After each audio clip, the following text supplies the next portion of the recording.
Good morning, everyone. It's a hot day in Virginia. The sun just came from beyond the building, but the setup is here, so I'm going to do this. For the past, this is the 8th series. We've been talking about citizenship, a series on citizenship, our relationship to action, our relationship to perceptions of power, and our ability to develop purpose in our society as citizens. So there's probably a few more angles that probably have to be addressed, but that's essentially what we've been doing. Today, I like to refer to like one of these things we've been talking about again. The patterns, the scripts, the narratives, the things which construct our world, and they're kind of at this base level where we don't necessarily interpret that they're there, but yet they are there, and they're quite powerful in how they influence us. So today I have an additional proposal. So last time we talked about a proposal about a website to get basic information about policies and programs. Today, also going along with that idea of a parallel website, of a sister or brother website to that other one. That's also an additional institutional proposal. So today I'd like to suggest that elections and the formal process of them are perfect almost, right? We go to vote, it's definitely the integrity of the vote. We've institutionalized it in such a way in the United States where that process is for sure clean, accurate, and it gives us great information in terms of fairness of who is elected representative. And this really works, this formal process. But what I'm getting at is something different. I'm getting at the discussion that comes before the actual formal process. It's the actual discussion is very disordered. The actual discussion has so much room for manipulation, for inability to get at the essence, to get at the facts. It freezes the society sometimes with just these basic quips and information upon which decisions are being made on. And it's worrisome because we're citizens, we're empowered citizens, let's say, right? Because we demand to have agency in this world. We demand to have, the ability to plan our societies, because that's how we've evolved. We've evolved to us as having power as citizens, to sharing it, to learning how to work with each other. So how can we address this idea of a different mechanism to actually engage the process of candidates and the information which is being exchanged for us as citizens, so we have some sort of way to control the interpretation of these ideas. That's what I'm getting at in this video. So the voting, communication by candidates, and how can we vote to make sure we have the best information from candidates about candidates? And how can we ensure that citizens have clear communication to make informed choices, right? This is the purpose of this mechanism. So again, I propose a website similarly to the one for policies, but one website where all candidates show what their policies are. And this website is central and sponsored by the government because it's the government's role to ensure that communicative patterns are consistent for everybody and to be inclusive within the society. And this system would assist us in making informed choices. So what does this mean? It's really simple, actually. It's practical. It's every candidate posts only their informational videos and information through this website, and they have to be truly what they want to do. Also on this website, a place to ask questions, a place for citizens to mention their concerns about different policies, and an institutionalized mechanism where there's this conversation shaping itself as we have this power now with different communication systems, where everything is done in a formal way through one government-sponsored website, where this actual communication about what policies are and what candidates want and what people want is actually shaping itself in this format, where we get tired of all of the commercials or all of the discussions, we at least have this place to turn to, which is monitored by academics, by different groups, which are actual objective scientists, to try to illustrate, right, in the background what's actually shaping itself here in this dimension. This would be an evolution of sorts, right? Because it would definitely work against this idea of propaganda. It would work against this idea of false information.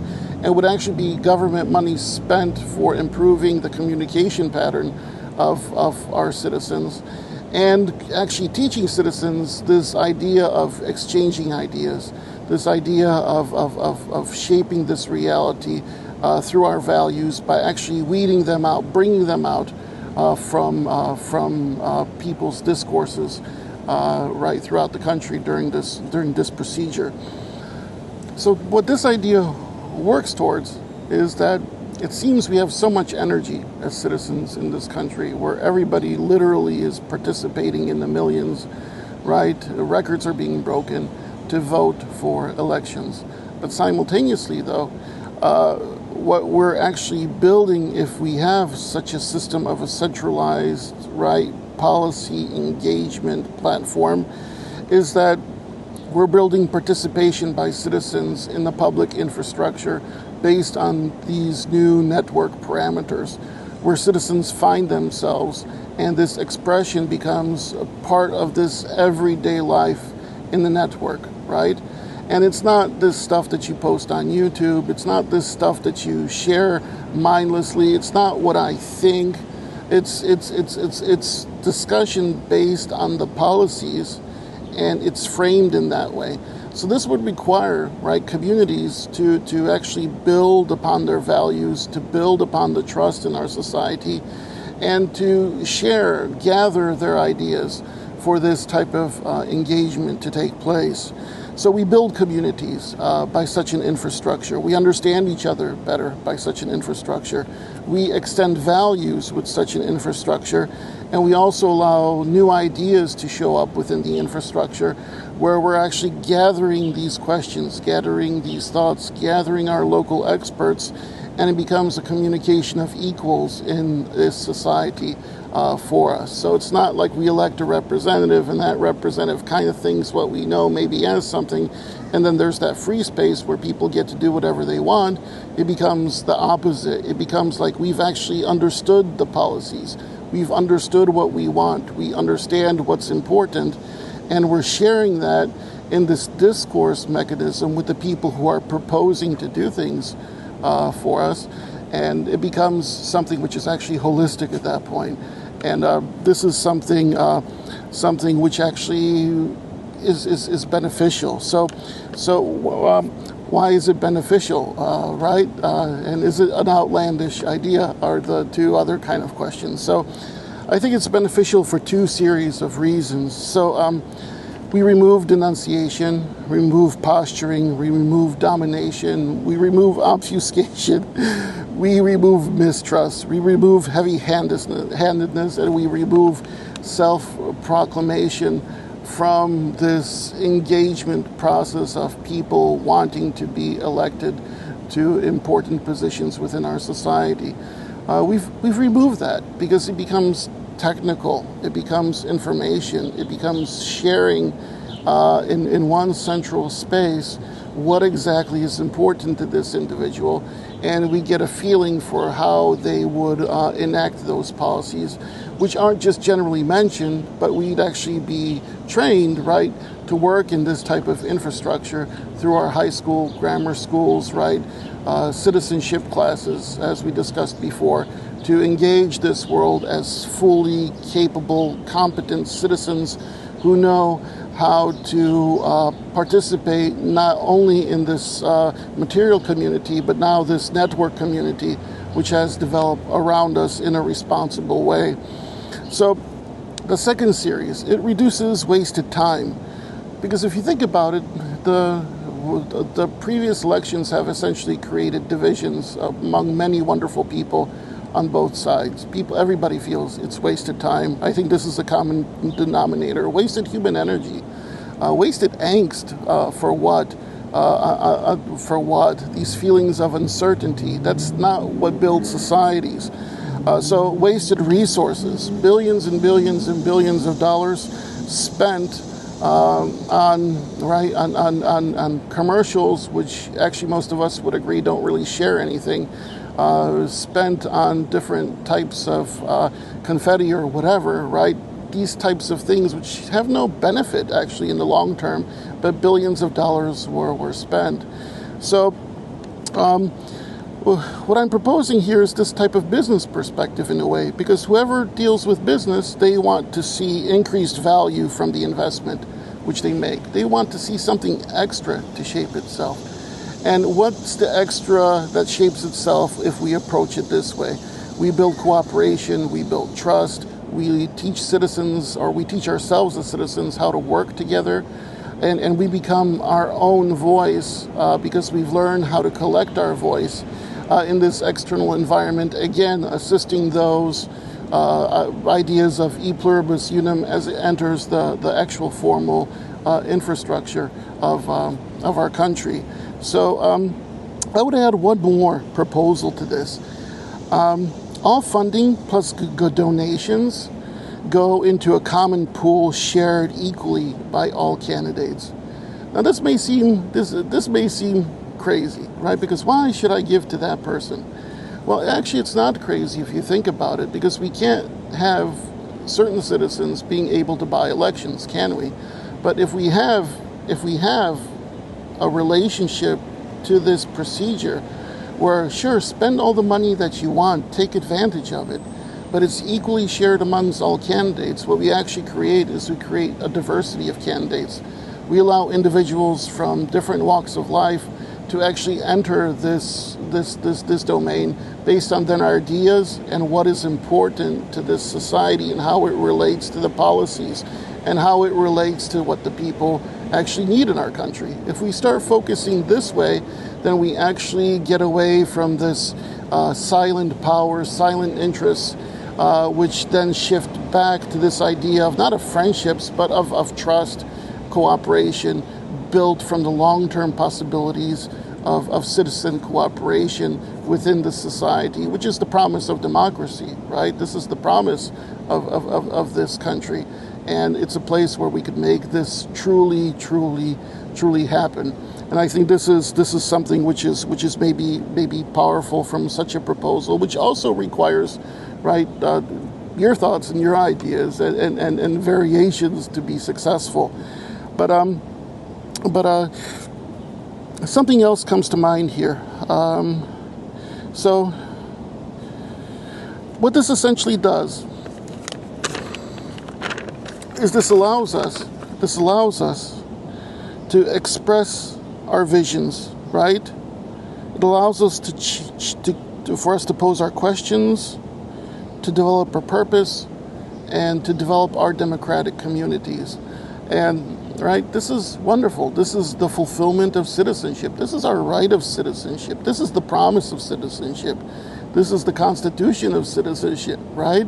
That we all aspire to. But also, it simply makes things fair, because all of us can agree that it should be the right person for the job, the expert for the job, as opposed to the person who had only the connections to be within this position. And if we start growing as citizens, if we start defining as citizens what we want, then there's probably thousands of people throughout this country that could do a wonderful job at leading us, while leading us in a very professional and policy-oriented way that steps away from the empty fireworks, which sometimes we perceive to be associated with the way information is exchanged within election times. Yes, it might take away money from major industries which have developed. The political consulting industry, the the media time in some ways, the way it's shaped currently. But what it would actually do is it would actually reinvest the money that is being spent anyway. Billions of dollars. If they're spent anyway, I'm sure many of these institutions can find a different space where they contribute to this infrastructure because it's of necessity to communicate and to share different ideas through different ways in a democratic society. But if we have a central place, at least all of us have a place to turn to where there's complete disinformation in other places.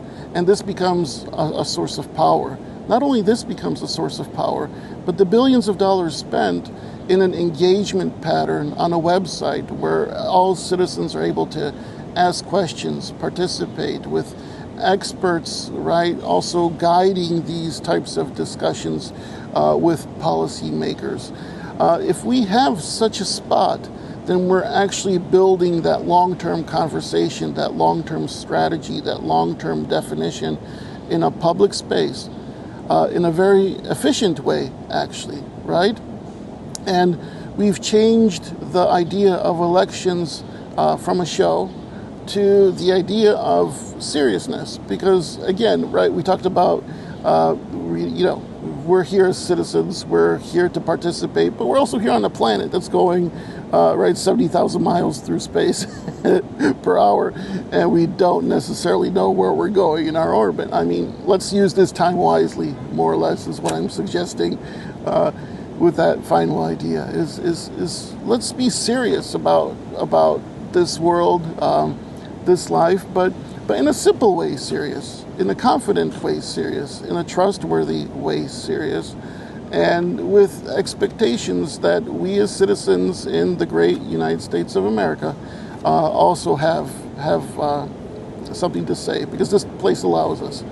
And this place, this wonderful constitutional place, allows us to grow within it. And in this way, we evolve the world through our example and what we show it. So thank you for participating in this series of 8 videos.